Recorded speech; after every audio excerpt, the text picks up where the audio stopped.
You just have to keep going. You have to want it enough to wake up tomorrow and do the same thing over. This was me being a hustler.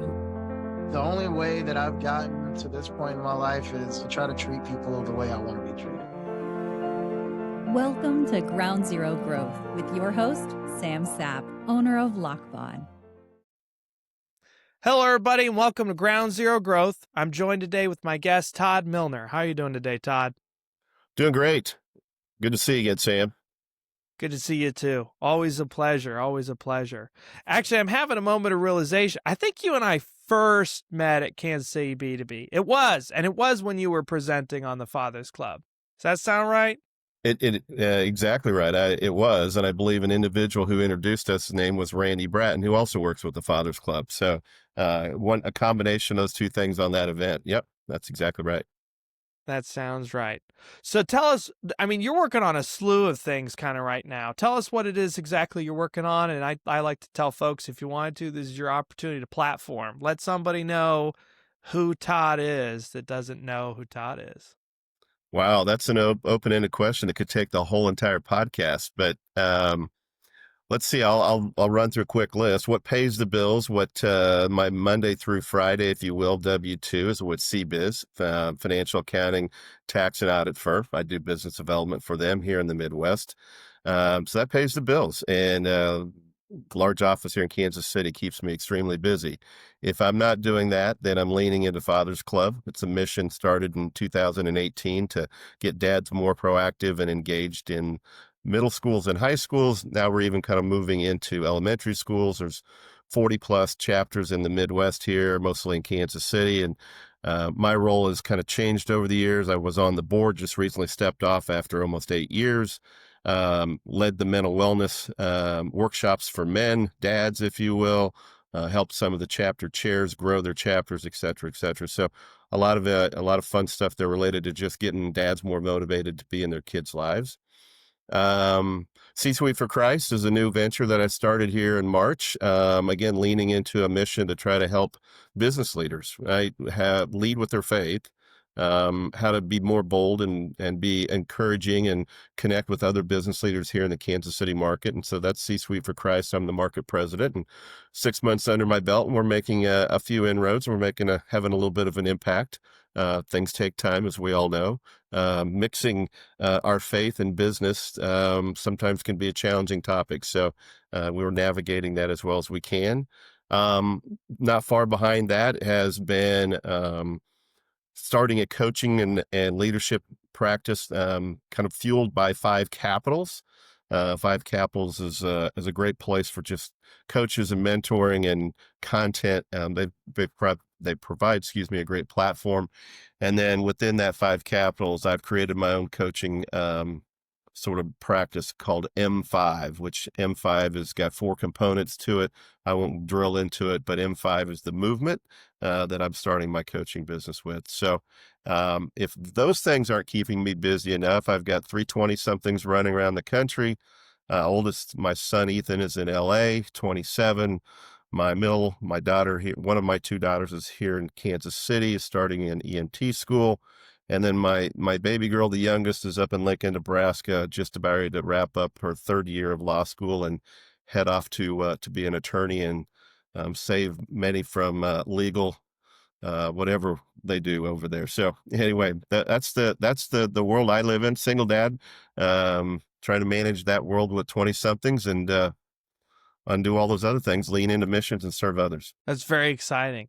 That is, that's quite a lot of stuff for sure that we could lean into. And you and I think, have had extensive discussion just on kind of like the Fathers Club. But I think, sooner rather than later, I'll kind of take us into how we initially start this podcast. So Todd, that's where you're at currently. You've got a lot of irons in the fire, a lot going on all at once, a lot of passions and things you're moving forward. Let's kind of rewind the clock here now. Let's set that aside for just a moment, and we're going back to high school, a high school aged, 16, 17, Todd Milner. What is it you're planning on doing with your life? What is the world telling you need to be doing? What are some of the variables at float right now that has Todd like, I'm going to do this? Wow, that is a long time ago. The 80s, what a great decade to be in high school and college, both. I cleared, nine years of education in the 80s. So I'm an 80s child. What does Todd Milner think he should be doing at 15, 16, 17?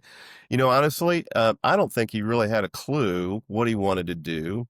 And there are some times in life where you wake up and you're well past 16 and you're still trying to answer that question, right? What I did know was I wanted out of small town Kansas, and I had my sights set on early on heading to college, and it was going to definitely be the purple and white at K-State. So I knew that right out of the gate. Grew up in a small town in central Kansas, graduating class of 62 people, total of 260 people in the whole entire high school, right? So small town and environment. Grandparents were farmers, so I spent a ton of time out in the country on the farm, helping, working, and doing those kinds of things. And as I think back to that time frame, wow, I knew I enjoyed embracing and spending time with people. I've been an extroverted personality, although the introverted parts of me are starting to come out as I get older. But I just kind of knew that was what I wanted to do. So off I went to K-State, and, in the early 80s, or that would have been 83, 84 timeframe, PCs were just coming about, personal computing, Apple computer was launched in the early 80s, right? Well, I should be, something related to technology. And so I went down the computer science path and started doing punch cards and programming. And it took me one semester to figure out that wasn't anything close to what I wanted to do. And after one full year, there was no major, there was no minor, there was nothing related to COBOL and what were the some of the crazy programming languages back then that may not even exist anymore. And so I went down the business route and management, marketing, and that kind of thing. So, but back then, it was just enjoying life. There was no phones. We had CB radios and 8-track, and or cassette players and small town. And, you just, I don't know. As I think back on those times, there were a handful of guys said, yeah, I'm going to be an attorney because that's what my dad was, or I'm going to be this because that's what my mom was. But I never really figured that out. It took me well 5 years at K-State to sort of get to that point and kind of get a degree that I thought might be useful and, help me in life. So what I'm hearing, probably your big motivating factor at the time was get out of a small town. Is that safe to say? And with all so for anybody on audio only, he's got so much K-State paraphernalia in the background. Is it safe to say K-State did that for you?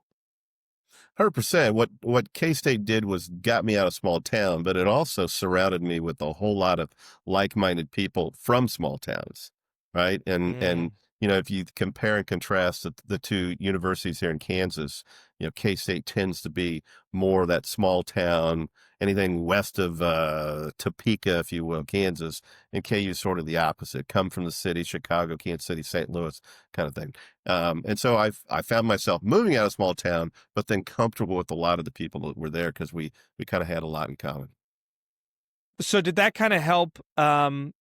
Did that kind of help a transitional sort of period? Because it's interesting. I've talked to different people that come out of really small towns and then just like jump into, say, Kansas City, and it's a little bit of a culture shock, I think. Yeah. Because while I think Kansas City is still kind of small to say, like, I don't know, like a New York or something, it's definitely not the same as like a small town vibe like what you're describing with high school. Yeah. The transition to college was pretty easy.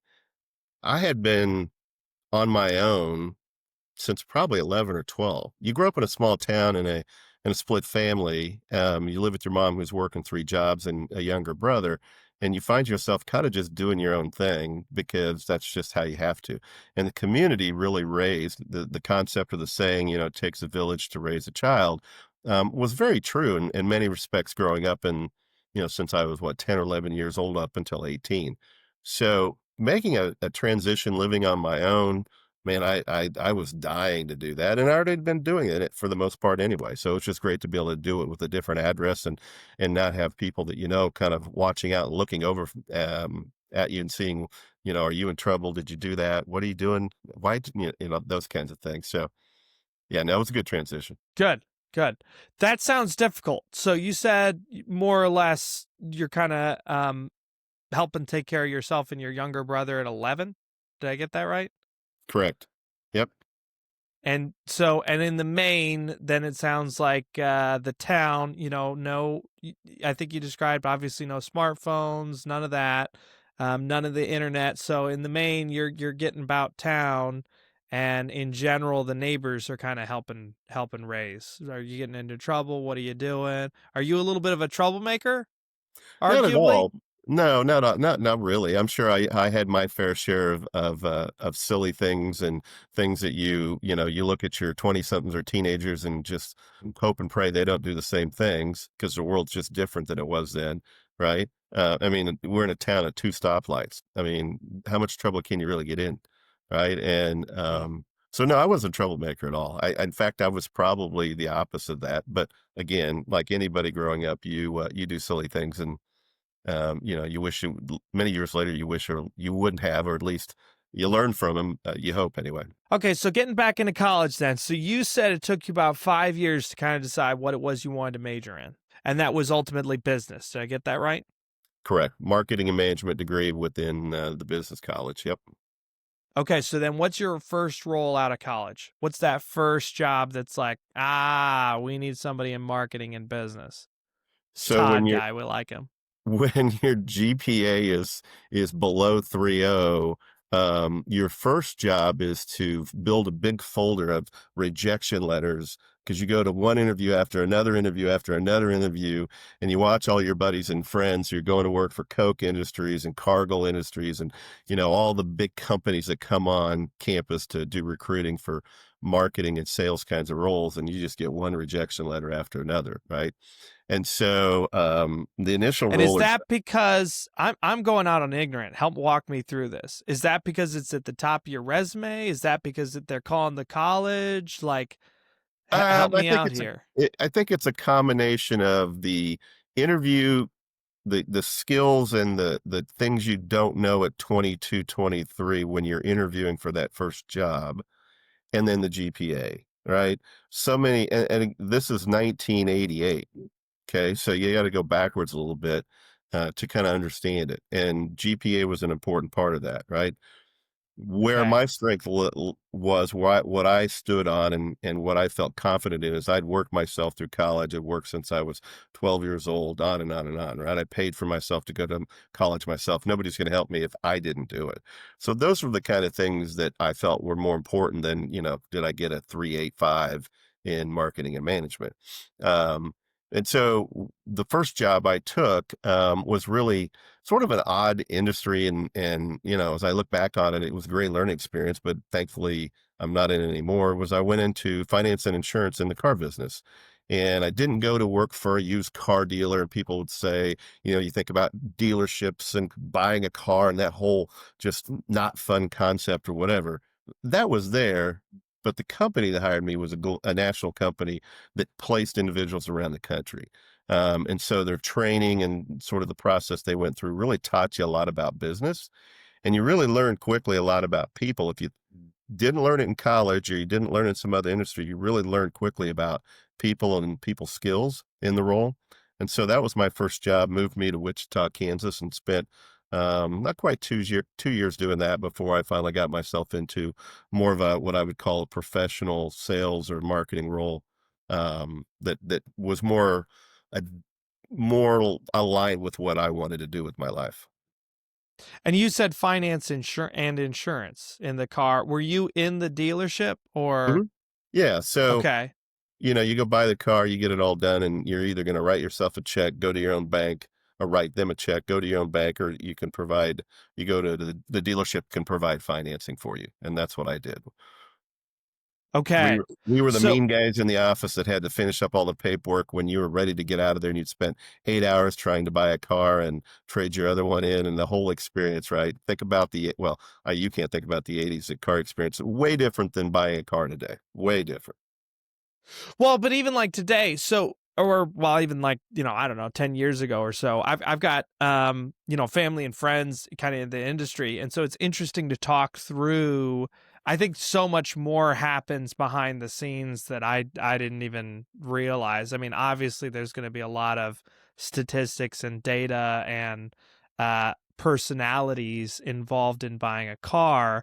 It's not something I ever thought about. All I ever thought about was, to your point, go to buy a car, haggle a little bit, sign all the paperwork, and then leave. Yeah. But what I kind of want to get in this moment is I want to buy a car. That sales guy wants me to buy a car. Correct me if I'm wrong, but Todd wants to make sure the deal goes through and Sam pays. Now, if Sam can't pay, Todd's probably going to be the guy to shut it down. Is that fair? Yeah. My goal was to make sure the sale and the transaction was completed and do it as easy and frictionless. Frictionless? Is that the word? Frictionless. Yeah, I gotcha. Thank you. As possible, right? And sometimes people will come in and had no idea how to buy the car they desired. Sometimes people would come in and owe way more on the car they own than the one that they're getting ready to buy, but that didn't matter. As you can imagine, in our country, we make a lot of silly financial decisions. So my role was try to figure out how to save the transaction, move the transaction through the process to you walking out with a smile on your face, enjoying what you just purchased. Gotcha. So, yeah, it sounds like it could have been a difficult role at times. Technology was really not available then. And so, how you buy a car today, how you educate yourself, how you go through and find what you want, how you pick where you're going to go to do that. It's just entirely a different process. How so? Well, none of that was available then. So you found yourself going, well, I'm going to go to this dealership over here, and then I'm going to drive across town to this one, and I might go to the next little community out in the, wherever, to see if they've got a better deal, and on, and back and forth. And you do that a handful of times. And you would spend way more time in the back and forth, the haggling, than you do today. That's fair. Yeah. So what was your next role after that? So I left that industry, and thankfully I stepped out of that into the cell phone industry. Think about the cell phone industry. This would have been 91, so it was a little less than 3 years in the auto industry. And I moved from Wichita to Kansas City, and I was looking for a traditional, more true sales and marketing kind of role. So I started in a business development role with a company called Macau Cellular One. Back in the day, it was brick phones, if you remember of a brick phone, nothing close to this, and bag phones and car phones. And so my role is I had a zip code or zip codes, had a geography here in Kansas City, and it was knocking on business doors, and it was trying to help individuals. And at one juncture in that role, I was given the luxury of covering both the Chiefs and the Royals. So think about players that don't live in the community. They go off to their hometown, season's on, they come back in for training, get ready for the season. They got to hook up their wife's phone, their phone, the car phone, whatever it all. And so those processes, I would manage a lot of that.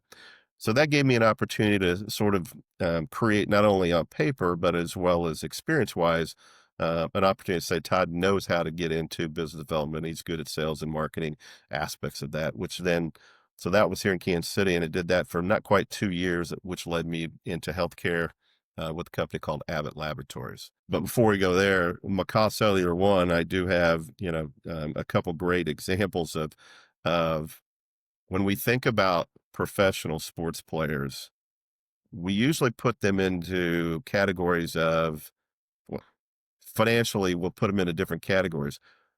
Baseball players grow up on little to no money, coming up through the minors, riding around on a bus all over the country, playing baseball constantly with the hope and the goal and the dream of making it to the big leagues and signing a big contract, right? And so they grow up in a world where they're kind of, they have to live on little and nothing for a chunk of their life before they hit the bigs. Football players, on the other hand, more times than not, they walk in the NFL with a multi-million-dollar contract, and they went from having nothing to gazillions of dollars, right? And so their ability to manage their finances and their phones and everything, it was quite interesting. So that was one piece of it. The second piece of it was back in the day when we went from a brick phone to what they called, Motorola made a little thing called a Microtech, and it was a flip phone. And I sold the first 2 flip phones in the entire country to the 2 owners of what was Cerner. Now it's Oracle here in town, Neil Patterson, Cliff Illig. And I heard from them almost weekly on how bad the phone was, how poor service they got, on and on and on. So I got to know those 2 executives fairly well, sometimes not in a great way, by doing that. So that was an interesting role, selling cellular service. Let's just say that. That was the days of a brick phone and a pager. Well, and I'm just thinking about too, brick phone, briefcase phone. I mean, it's, and correct me if I'm way off, but I don't think I am. For some reason, it is really easy to put my head in that sales role. You think, to your point about the cell phone and the store up the road, right? That's a whole different sales experience. You're describing a world where there's this niche product that kind of works. But this is so far beyond where anybody is at right now that you're having to educate people. I mean, it's an education-based sales, but it's also kind of sales that, like, you can't just go, correct me if I'm wrong, but I'm getting the impression you can't just go door to door. You have to kind of niche down in order Correct. to get enough sales at all. You're going to go through referrals from individuals that you meet through their companies, as well as individuals that maybe call in and are in your territory and you take care of. But yeah, you're not doing door-to-door sales necessarily. You're doing an education on hardware, and you're doing an education on why their network or your network is better than the next one. And there were many, many different networks at that time that had roaming agreements. They like today where you have AT&T, T-Mobile, and Verizon are kind of the big dogs. There wasn't that at all. It was a very desegregated marketplace. And so within Kansas City, you had a lot of different cell networks to choose from. And then the hardware wasn't nearly like it is today. And so, but there was enough out there that you had to kind of talk through. Why would you want a portable phone versus a car phone versus the bag phones, right? So there was a little of that. But it was a hustling job. It was 100% commission. You got a small little stipend against your commission, but you had to hustle every month. And, you were compared constantly to your peers. Every week you started out the week with, what have you done and what are you going to do? And so it taught you a lot about your ability to go out and, some weeks and some days create something from nothing. What had you transition to that? You said 100% commission. What had you transition from, insurance and finance at a dealership to, and these are very different roles. Yeah. So the first job was the first job, and you learn a lot in your first job about what you want, what you don't want. And I knew I didn't want to be in that industry, period, end of story. But I was there because, unlike today, in some conversations I have with my own 20 somethings, you may not like it, go try it, learn from it, fall down, get back up, and then go do something different, right? And so back then it was, well, this job pays pretty well, and yes, I got to work 6 days a week, but it gives me that experience to the next thing, and that next thing happened to be McCaw Cellular One. And then that next thing was, okay, well, this is great, but I'd like to have a more professional sale. I want to move the bar a little bit further. And what's that going to look like? Well, healthcare at the time sounds like a great opportunity to get into, and diagnostic testing, call on laboratories, and equipment and those kind of things, and listening to people who were in the industry. A couple of friends say, "Yeah, this is a great industry. Should look at it." And then so navigating my way into that, again, just took the conversation, the discussion, the type of professional product or solution you're selling to another level. Were you did you have a family at this point? I did not. No, that was early days. That was still in my 20s, late 20s. Okay. I'm just trying to get the perspective of, okay. I'm just trying to get the angle on You're going out there just at commission only. That's exciting. Yeah. In a very early sector of something that would become very, very exciting, right? But at the moment is only so glamorous. Nobody quite knows what it is or why it would be valuable or why I would want it, but it's here and you're going and educating people. And there's some business owners and some athletes that are jumping in and saying, yeah, sign me up for the briefcase phone. Fast forward to today, how many positive experiences have you had walking into a T-Mobile, Verizon, or AT&T store and upgrading your phone? How many?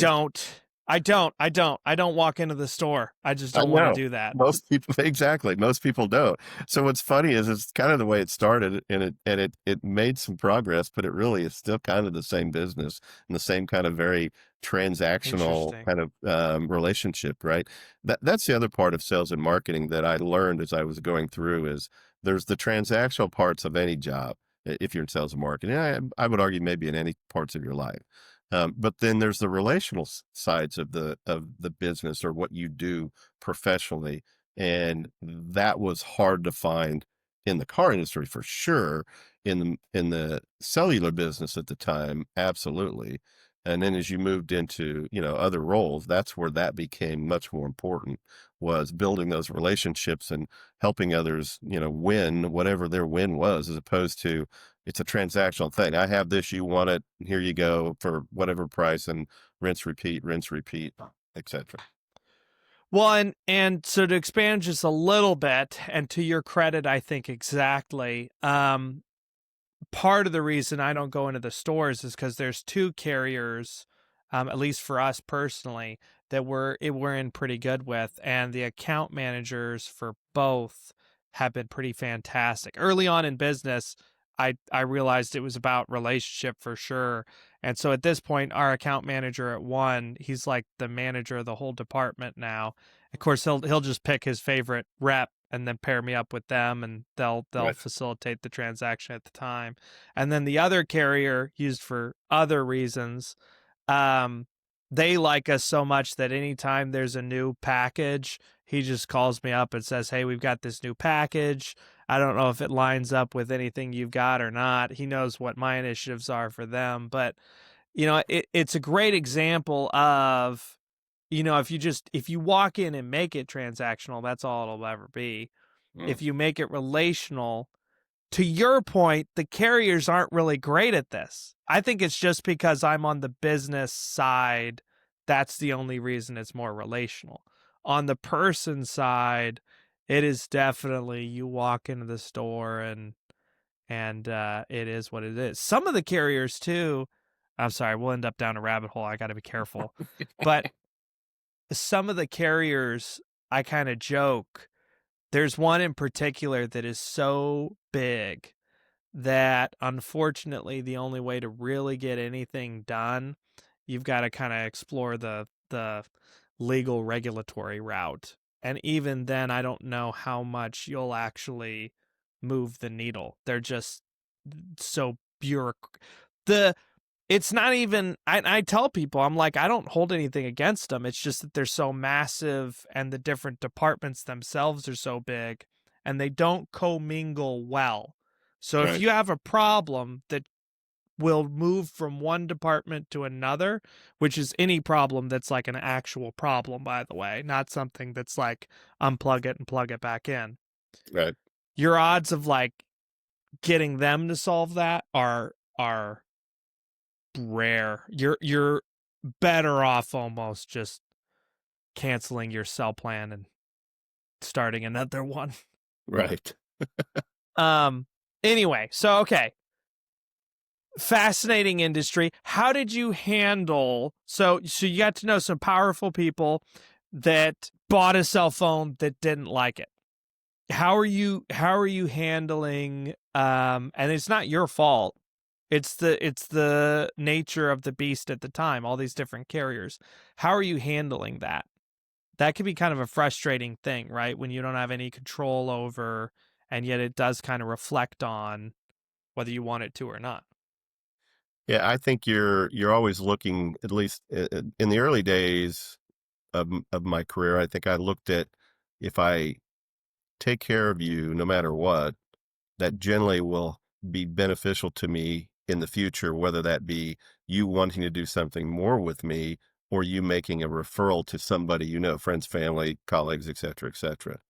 And so I just, I don't know, I guess I got that instilled in me through my grandparents as a little kid. Somewhere down the road, it became an important thing. And so during those periods of time, they called and I answered the call, right? I didn't put them to voicemail or whatever we had at the time. And it didn't take 2 or 3 days to get back to them. And I always had a good solution. And if I didn't have a good solution, then I would connect them with the right people so that they understood it wasn't me who was not being able to produce things. It was fill in the blank, Motorola at the time, or the service provider, whatever it might be, right? And so they always knew I had their back. And I would always say, I'm your advocate, and you're going to have problems. And I want to be the first one to know, even though that may not be the first phone call you could make. You could call customer service, but why would you do that? Call me and let's figure it out. And so, you think about that concept early on in just that environment, and you fast forward through all the different things I've done in my professional career. And, it's really about serving others, right? And had I learned that in earlier, or no, not learned that, had I applied that in a much more diligent way throughout my career, how sometimes I think things would have been different, because I don't know that you really understand, if I understand and I build a relationship with Sam, and I know what's important to you, and I know what you're attempting to do, where your wins are, and I support you in that, I help you in that, right? Then if I do that to Sam and the next one and the next one and the next one and on and on and on, over time, you're going to be served, and you're going to be successful, and you're going to hit your quota, and you're going to meet this requirement, and your boss is going to give you an attaboy or an attagirl. It's a simple concept, but sometimes we get caught up in well, how many phones do I have to get connected this month?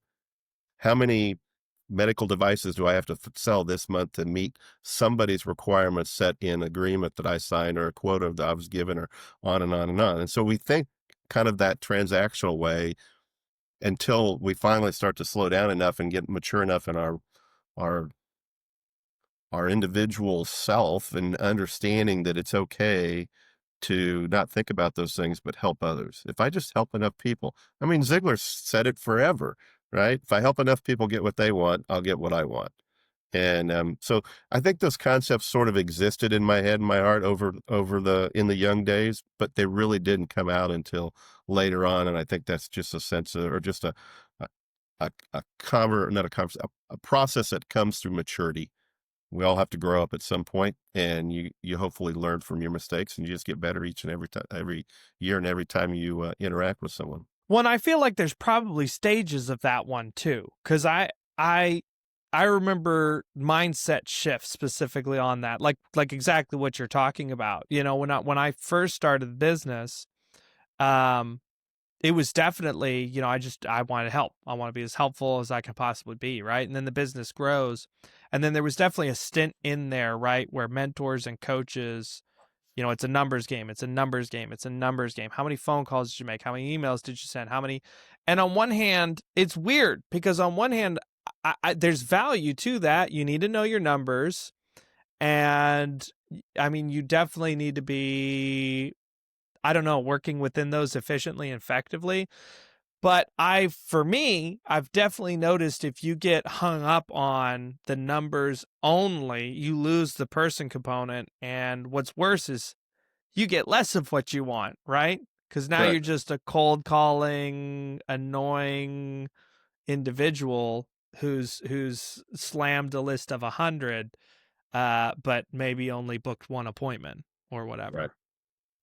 If my win is to close $1 million of business in a month, a quarter, a year, whatever, if my win is to sell 100 of this, or 5 of this, or 20 of this, if those are my wins, and I approach the conversation with, well, this is my win, I got to figure out how to have you help me with my win.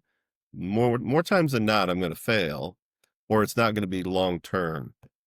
But if I reverse that mentality, I go, what's your win? How do I help you with your win?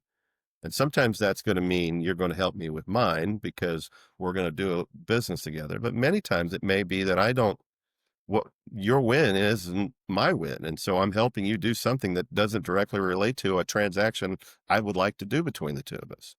Okay. I got to be okay with that. Right. And being okay with that just means I'm looking at the value of the relationship through how I serve and help you or help others. And I look at it over the long term. I don't look at it as, well, what's this month? What's this quarter? What's this year? Right. And I don't know that you understand that in your 30s.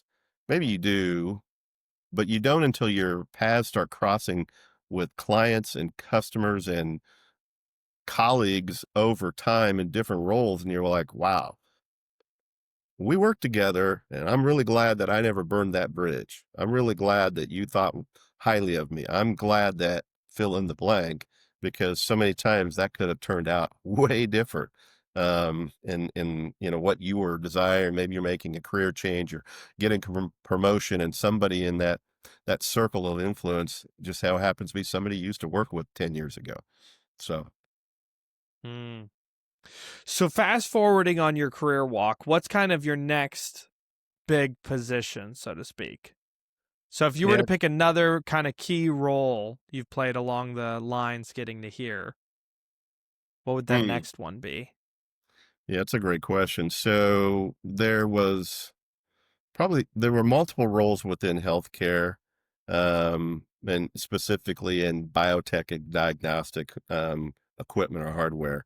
And there were three different companies over a spread of about 10 years that that were part of my world when I got married. They're part of my world when my first child, second child, trying to think out loud here. First two of the three were born, and then I moved from healthcare into technology in like 1999. And so as I think about healthcare and IT, if I was going to put my arms around my professional career, most of that time has been spent in one of those two areas, or some combination of both, where technology is part of the healthcare segment, and I'm specific to that marketplace as opposed to maybe oil and gas or another industry. And so those roles were a combination of individual contributor roles, marketing, product management roles. I took I would call it kind of a left turn, because I spent a lot of time in sales and business development, and I wanted to go into the internal side of the business and learn marketing.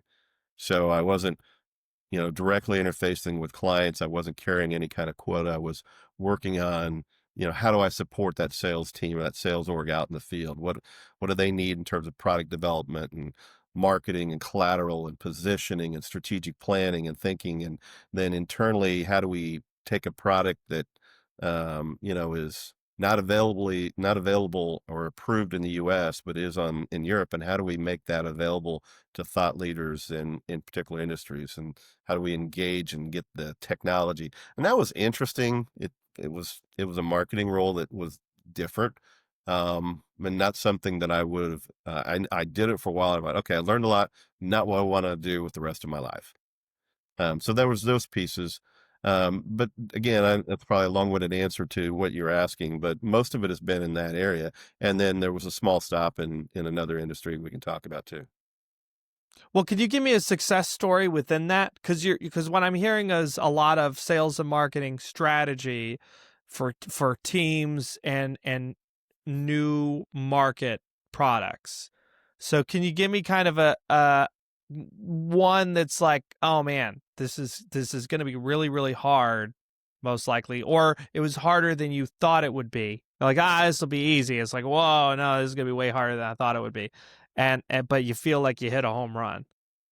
Well, I'll give you two examples in two different industries. One in healthcare with Abbott Laboratories, and lived in Wichita at the time, and I was covering basically the central and western parts of the state, and my clients were large medical clinics and hospitals. So I had a Ford Taurus station wagon with diagnostic equipment on a gurney in the back, and I was 1,000 miles a week road warrior. I was hitting every town, every little hospital, every clinic, out in that area, right? And so, I was putting 4 to 5,000 miles a month on a Ford Tire station wagon, and just on the highway constantly. And great example of doing one more thing.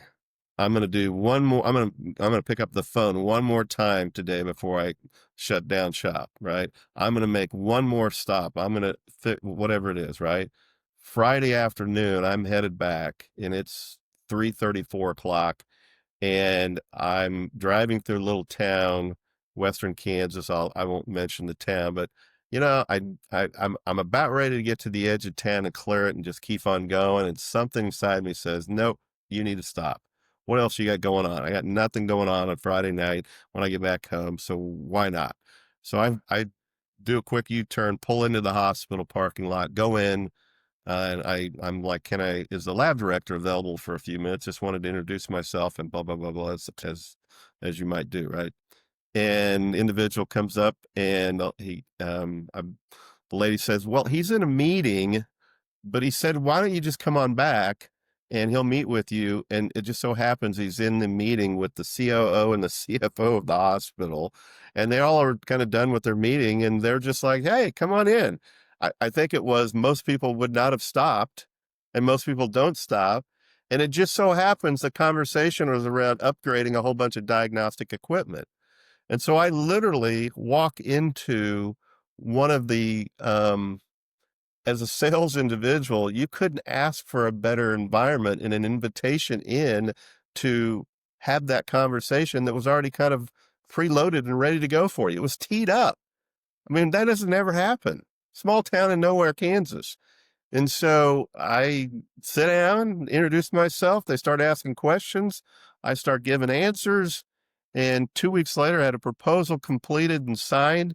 It was one of the larger equipment sales transactions I had made for the year. It just so happened that transaction pushed me over the edge, and I qualified for President's Club. That's exciting. If I keep driving, which is really easy to do a Friday at 3 o'clock or 3:30, knowing you still have another 2 hours, 2.5 hours drive home, if I just keep driving, I don't get that sale. I don't build that relationship.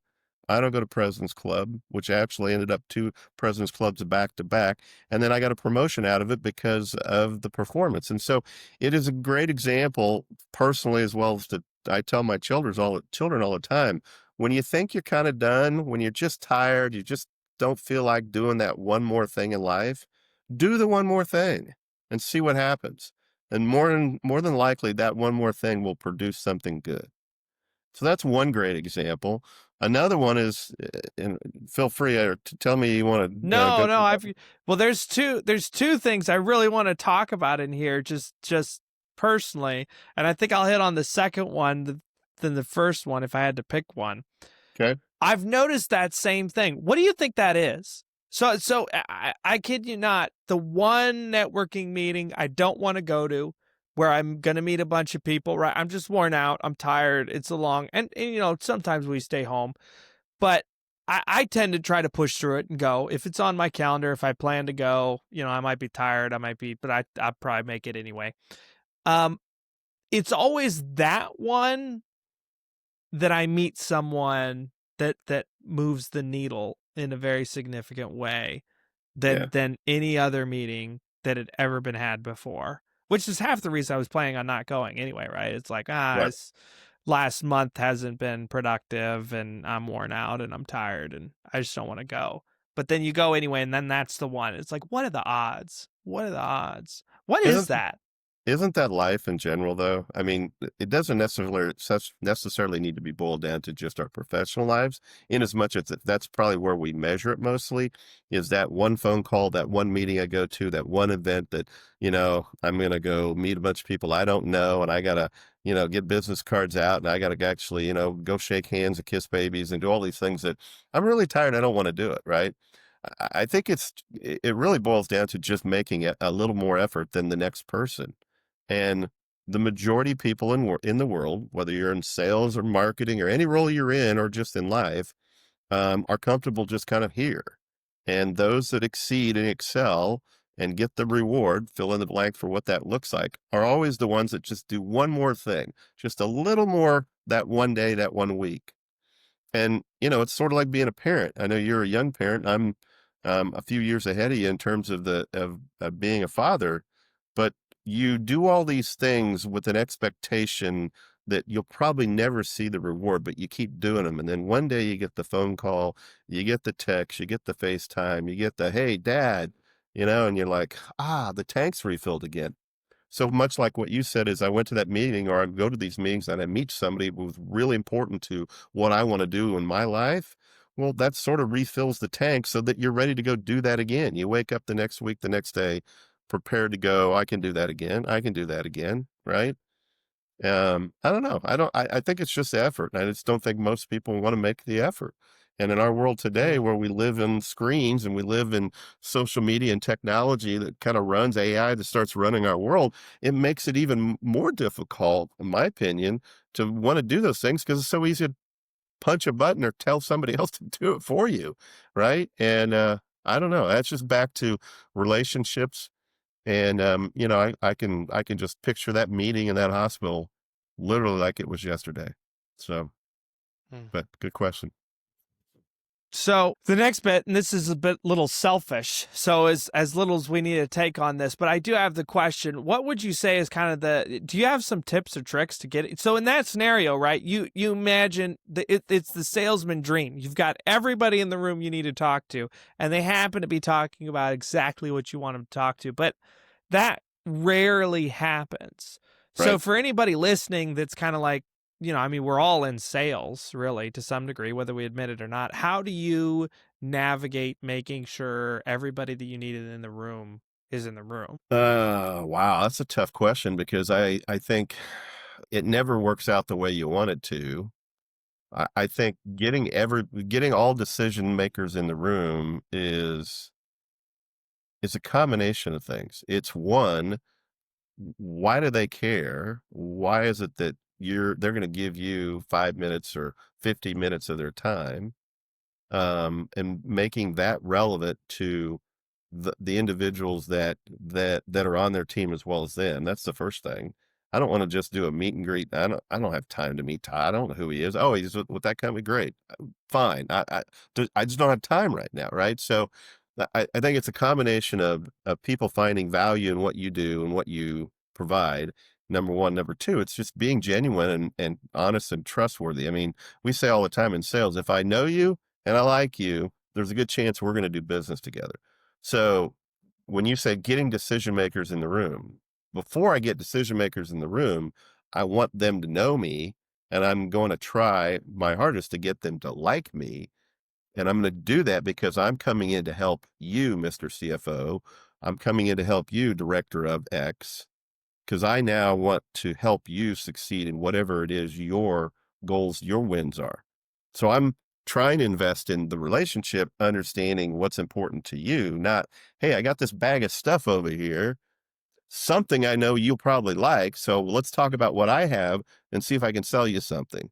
Back to being a very transactional about me win, as opposed to, hang on, how do I make it a win for you? Right. That comes across if it's done correctly. It's not even done correctly. If you're just genuine and invested in people and it generally comes across that way. And I think that's a huge piece of any, I hate the word sales. I'm glad I'm a business development manager in the role I have with CBiz and not a sales executive or a sales director or whatever. I'm not trying to sell you anything. I'm trying to solve a problem or support you and help you with your win. Big difference, in my opinion. That's good. So you mentioned another home run that you made. So that was the home run for biotech. You mentioned another one you wanted to talk about. Yeah. So Kansas City, I'm in, let's see, the 99. This would have been 01. I'm working for a company called Computer Associates. I'm a regional vice president, lead a sales team here in the Midwest. We're looking to establish, and they said, hey, let's go open an office in Tulsa, Todd. We'll make that part of your territory. Go open an office there. A lot of oil and gas industry in Tulsa. We've got some clients who bought a bunch of technology from us years ago, but have never used it. And go hire a rep for that that geography down there. Okay. So in the process of doing that, I end up meeting a client or meeting with a client who finally said, sure, we'll see you. And in CRM, they bought all this technology, never used it, never put it to work. Nobody really understood why. Everybody just kind of left them alone. We didn't have anybody directly assigned to the account. It just became kind of dormant. So I said, all right, I'm going into Tulsa. These are the two accounts. This one says yes to a meeting. I thought I was meeting with one individual, and on the phone, he's very short with me and just didn't seem happy.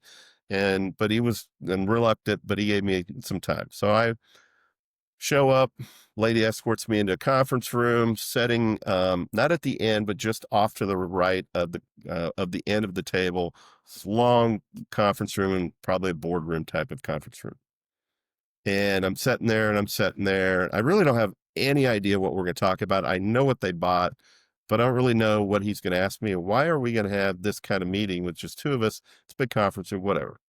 He walks in, 8 other people walk in behind him. I've got all the VPs, all the directors, and the CIO. Was no CFO in the room at the time. No, CIO. So I have all these people in the room, and they just start peppering me with questions. Had no idea what I was going to be doing. They knew I represented Computer Associates. They knew I was a regional vice president, led a sales team. They knew I was here to talk about what they had acquired from us. That was all I knew. One question after another, one question. I'm taking notes. I'm responding to some things I know I can respond to. Other things I'm like, I don't know the answer, but give me a minute to take this note down and I'll come back, right? And so they all just fire all these questions at me. We wrap up, and I got pages of concerns and comments and, on and on and on. It's probably one of the toughest meetings I've ever been in. The individual who booked the call with me and gave me the opportunity to come in, as everybody exits the room, he kind of sticks around for a second, walks me out to the door. He goes, that was a hard meeting, wasn't it? That was hard. I go, yeah, that was. And he goes, I gotta hand it to you. You stayed in there and you kind of hung in, and we threw a lot at you. So, I'm looking forward to seeing what you're going to do with after when you come back. And I said, all right, so here's what I'll promise you, I'm going to give you the answers to all of these things. What I don't necessarily know is that it may not be tomorrow. So I appreciate a little grace. It may take me a week or longer to find these answers. He goes, I understood. And so immediately started checking them off, giving him answers, checking them off, going down the list. We meet again probably 3 weeks later, and he brings up some of the same people in, and it's like, all right, Todd, we want to make some of this go to work. We've bought it. We want to start to put this to work. How do we do that? Here's what we do. Bring in some architects. We start putting stuff together, parts and pieces start to be assembled. And then all of a sudden they're like, well, we need more of this. We'd like to have some more of that. We want that. How do we get that? Long story short, that conversation turned into one of the largest security sales in Computer Associates history. It was a little over $3 million in total sales, and my quota for that year was about half of that. And so it ended up being, the deal got closed on Christmas Eve, 12/31, I believe of 01, and it got closed in an ice storm. And I had an individual rep who I just hired. He was about 90 days in the job. He's driving his 4-wheel drive in ice. This is before electronics and digital signatures and all this stuff, right? We got to go get this deal signed so we can book it so the product can then ship, so it can count for that year and it can count for the incentive plans and on and on and on. And the client agreed to all of it. Largest deal that ever been booked. So propelled me in different directions with my career. And then 2 weeks later, I get a call, which is a whole other conversation, from the Attorney General of the state of New York. Says, Todd, I need you on an airplane. I understand you were part of a deal that got signed with a company in Topeka, Kansas. And we're in the process of prosecuting a bunch of executives at the company you work for, and you were part of this transaction. Is that correct? And, I get this phone call, and I'm like, holy crap, what? And so then I had to quickly answer. And Plead the fifth. How did you quickly answer if I'm on pins and needles? I go from this mountaintop experience with this deal that just got signed to like a couple weeks later thinking, I'm going to New York to be deposed for one deal that I was part of that had no idea. Well, it turns out the deal got signed the same date on December 31st. We never shipped the product, but we counted it. So from a revenue recognition perspective, apparently executives in the company I worked for at the time were recognizing revenue but not shipping it. That's a big no-no in the accounting world, accounting and finance world. And so there were 10 or 12 different counts on a bunch of executives that, sadly, a few of them ended up in orange jumpsuits and most of them got fired. And then the day I'm driving to the airport here in Kansas City to get on a plane to go to New York, I get a call from that attorney general's office, and they said, it wasn't the attorney general at that time, it was somebody else. And then she said, you do not need to come. They've all, they decided to plead it out or something of that nature. And so we don't need your testimony. So what a crazy world in sales can be sometimes, but you go from these big mountaintop experiences to these, oh my God, what just happened kind of experiences, and everything in between. Yeah. Yeah, that's a wild one. That's a wild one. It's whew. I don't know how I'd respond to that phone call initially either. I'm over here like my mind very quickly be like, do I need to be talking to an attorney right now? I don't know if I called one and they said, no, Todd, you're not personally liable for any of this stuff. You don't need to have legal representation. You're going in because these are the things they want to know, and they're doing fact finding, and you just happen to be the local sales leader who was responsible for that agreement and that relationship with that account. So that's why you're being part of it, but you are not in any way. So I did make that phone call because I'm like, what I do, I mean, it's not every day you get a phone call from the attorney of New York State Attorney's Office. No kidding. That sounds like no small thing either. Yeah. Wow. What exciting experiences and what exciting wins. And that's really interesting too, because that example you gave, it almost sounds like you were after more goodwill for the company as a whole, and that just happened to turn into one of your largest deals. I mean, on one hand, it's like obviously repairing the relationship might lead to large deals, but you could also just as easily make the argument that like you might be blowing up the deal and they make no future deals. Like if you go in there, you're going to find out the truth, which is, oh man, we bought all this stuff. It was the worst decision ever. And is there any way you can take it back, Todd? Oh yeah. Yeah. Parts of that conversation happened. And the good news is that, as part of the transaction, we did credit and take some things back in exchange for other things. So, it goes back to just doing the right thing when the right thing isn't sometimes very easy, right? It's the right thing for the client. If I'm going to benefit from it, I'm not trying to quantify in my head. Does that mean a new sale? Does that mean this? I'm just simply do the right thing and hopefully earn the opportunity to have the next conversation, whatever that looks like, that could result in something as a win for me. Okay, so fast forwarding from that, what kind of catches you up to where you're at today? What catches me up to where I am today? So yeah, I'm kind of giving you the opportunity to fill in some blanks before we start talking about the today stuff. So there was a technology, sales, marketing. I left that job. Somebody convinced me, instead of traveling 3 or 4 days a week and I had 3 little ones under the age of 3 at home, that I could take a job where I could be home every evening. I'm like, okay, tell me more. And it just so happened to be going into the mortgage business. So in 2001, I left that role and went into the mortgage business, took a job at 100% finance or 100% commission. And if you think about the mortgage industry today and where it was in the early 2000s, much different industry. But I worked there from 01 to 09, and then the housing market, crashed in 08. And so mortgages. I was wondering. I'm over here like, shut itself down because it just, right? And so then I went back into technology. So there was a small stop there. It was 100% commission. And did that bring you to Kansas City? Sorry, up to this point, no, Wichita, Topeka. No, okay. I was already in Kansas City. It was just a different role where I wasn't traveling all the time. Okay. That was what brought you to Kansas City?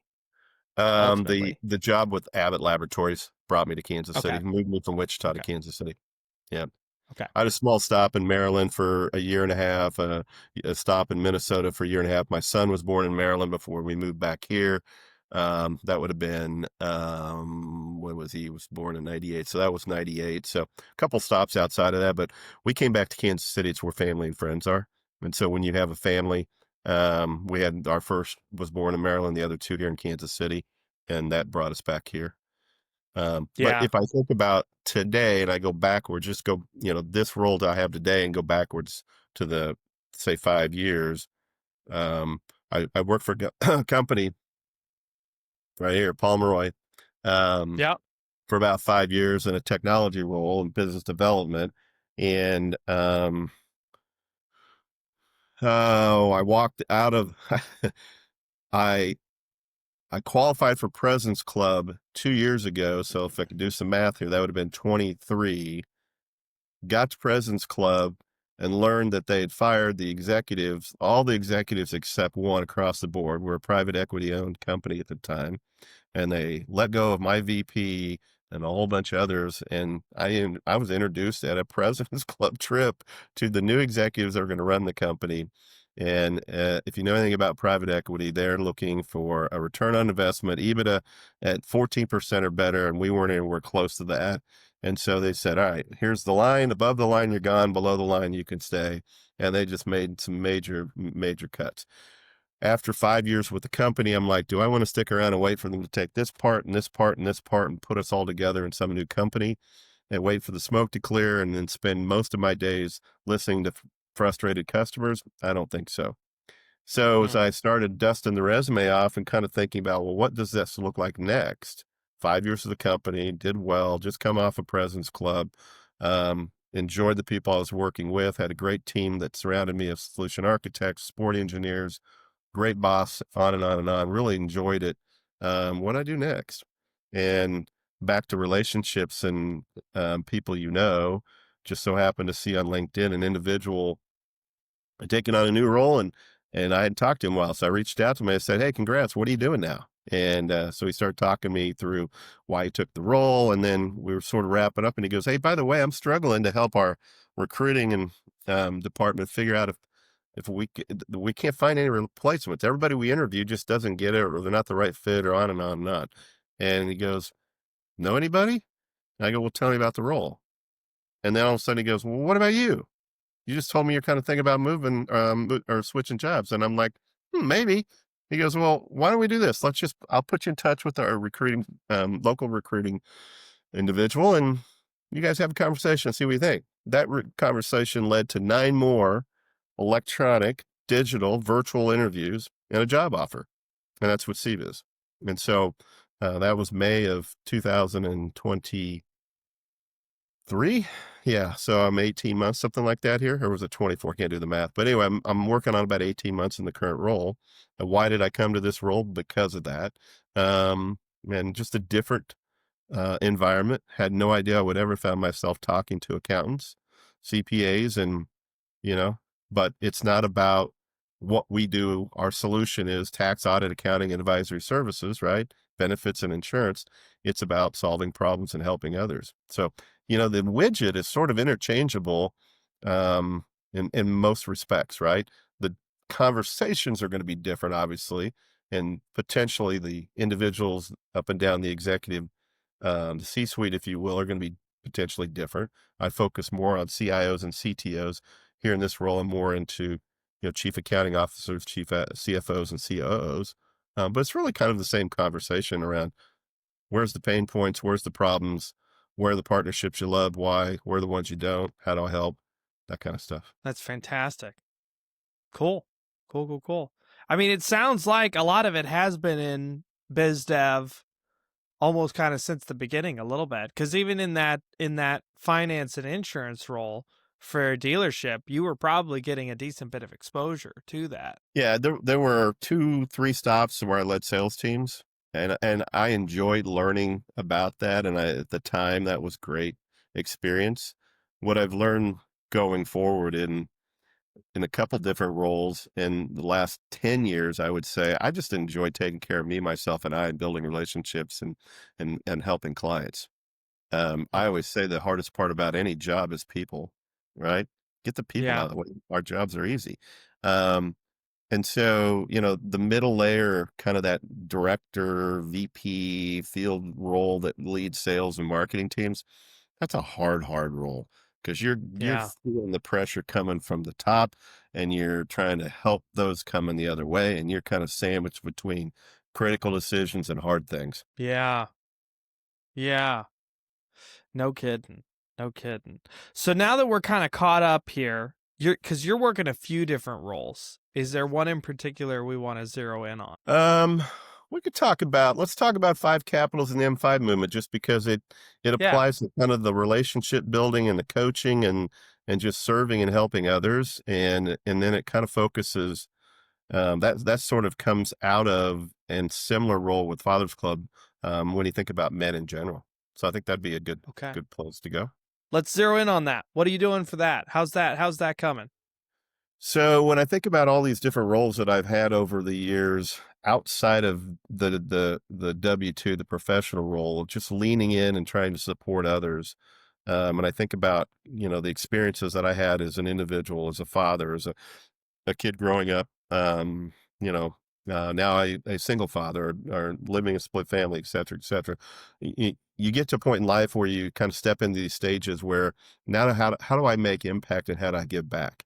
It's one thing to pay bills, save for the future, retirement, buy nice things, whatever, pay your mortgage. Those are great things. But what is it that you can do outside of that? And so Five Capitals is just a great platform that helped me get a certificate or a certification, if you will, in coaching. And why is that important? Well, I don't directly have or don't have the experience of that in a direct way, right? But I've been doing it most of my life. And so I leaned on them to kind of give me that. And so that's helping me then launch into a new world where it's stepping in a couple different directions. It's helping men find leadership in their professional life as well as their personal lives. But I would then also take that piece of it as one piece of the lane, and another lane would be helping just executives in general. If we think about the conversation at C-Suite for Christ, once a month we bring executives together and we try to help them step into their faith and lead boldly in whatever they're doing, whether they're leading a sales team, leading an entire company, or they're just an individual that doesn't have any direct reports. But I would argue everybody that's in the workforce, in the workplaces, leading in some way. And so we think about those concepts. Well, how do I help someone else do that? And oh, by the way, how can I do that in a transactional way where I help you, and then that's how I make my living. And Yeah. so that's really what I'm doing, is kind of looking and planning for the future when W-2 says we're done with you, and most people would be retiring. I want to continue to have a career path that allows me to do the same things, but not I'm selling a solution, a product, or whatever. I'm helping you. How do I help you personally? How do I help you professionally? Right. Um, and I would argue in our world today, corporate America sort of strayed from, um, leaders being able to have time and being able to have the tools and use their experience to then lead others. So what happens in many cases, big companies or small companies, HR comes up with or HR and benefits come up with this great plan. Sales marketing says, sure, we want to adapt that. And we get a webinar once a quarter on something that is useful or valuable to, helping us in our roles as leaders. Okay. So how am I engaging that? Probably virtually. What am I doing while I'm listening? A bunch of other things I shouldn't be. And if I really did hear what you were trying to help me with, what do I do with that tomorrow? What do I do with that 2 months from now? How do I handle that? Am I going to recall that? Because if I'm not being intentional with whatever I just heard, most people don't. So I would argue most companies have really strayed away from quality, and time and energy and effort built around finding their emerging leaders, the people that are important in an organization. They're going to help lead that organization, whether you're at the bottom of the rank or you're the CEO, everybody in between, right? How do you lead people? How do you lead them in meaningful ways? How do you get those relationships internally? If I know you, Sam, and I like you, and I work for you, I'm going to trust you, and that's going to make my job better. I'm going to feel better about what I do, and therefore you're going to feel better about a relationship.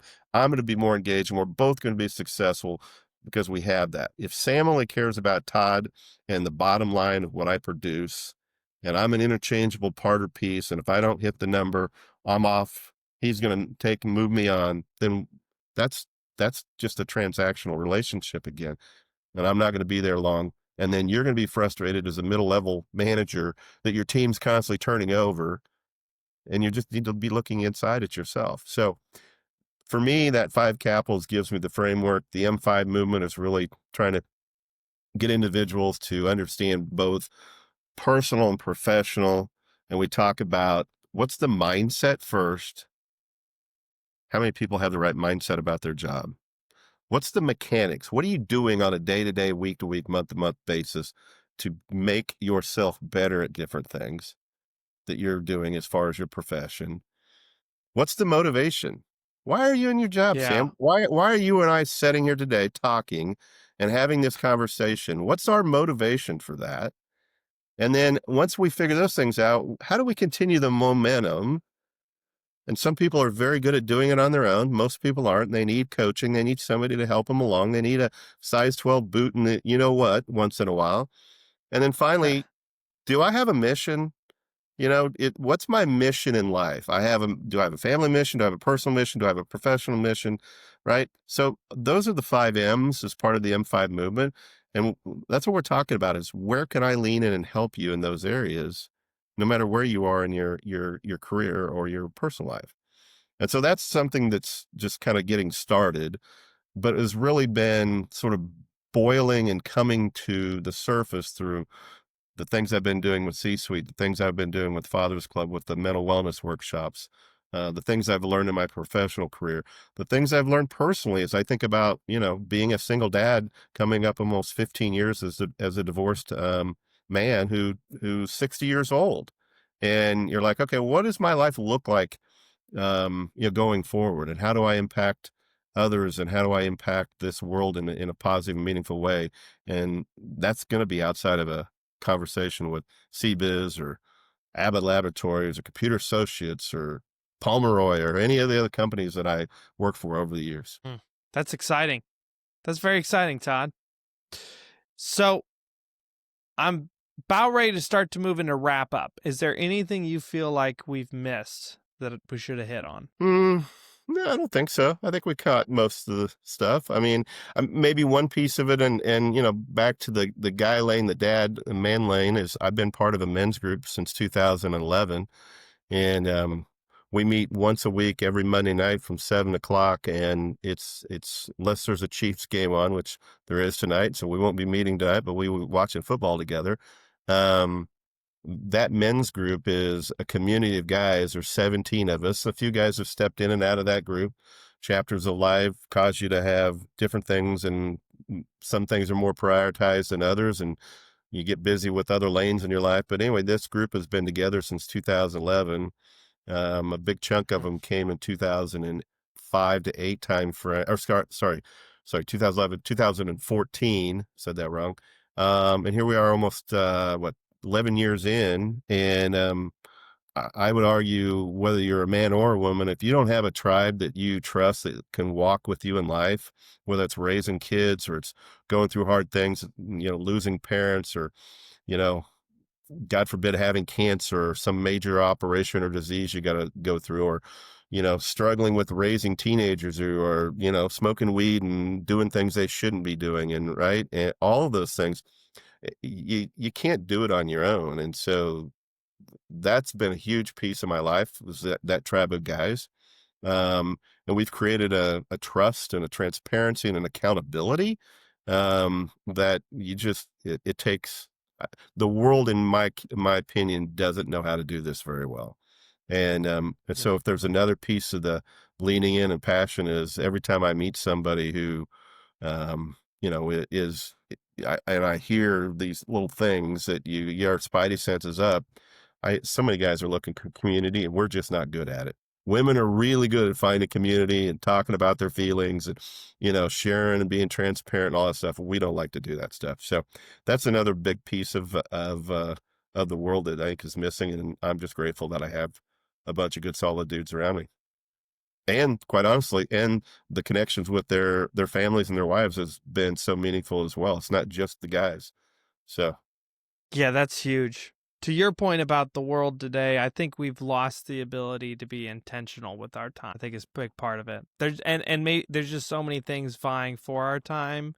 yep, Maybe it's a new skill we have to develop, being intentional for our time. Because the notion, I don't have time for this or I don't have time for that, what you're actually saying is within the list of things that I've made priority for and made myself accountable for, this isn't in that.